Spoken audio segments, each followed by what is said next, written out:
bienvenue sur Argus.fr pour découvrir l'Audi A7 Sportback de seconde génération, un modèle qui sera commercialisé à partir de mars 2018.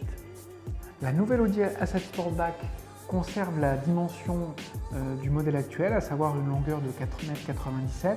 En revanche, question style, tout évolue.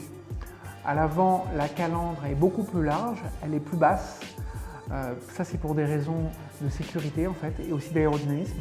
Ça permet de respecter les nouvelles normes pour les chocs-piétons et puis en même temps, ça permet d'être beaucoup plus profilé. Les entrées d'air également sur les côtés ont été travaillées, c'est dans l'esprit du concept car Prologue présenté en 2014.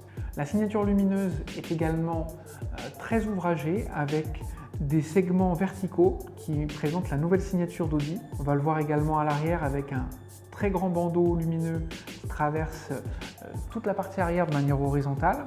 On a toujours au-dessus cet aileron mobile qui sort à partir de 120 km/h. Là, c'est pour les questions d'aérodynamisme. L'Audi A7 Sportback, elle a une particularité, c'est l'unique coupé à 5 portes du marché. Donc, il dispose d'un haillon, ce que n'ont pas ses concurrentes, les Mercedes CLS et BMW Série 6 Grand Coupé.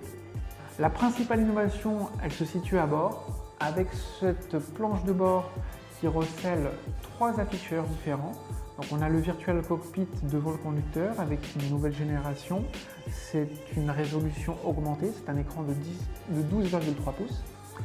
On a au centre de la planche de bord, en haut, un écran tactile qui fait 10 pouces de diagonale. Et en dessous, la nouveauté, c'est un troisième écran qui est lui aussi tactile et qui permet de commander la climatisation et tout ce que commandait auparavant le MMI. On voit que la finition, elle est très belle, en fait, c'est bien fini, il y a du cuir, du bois, du chrome, pas de souci par rapport à la finition de ce véhicule.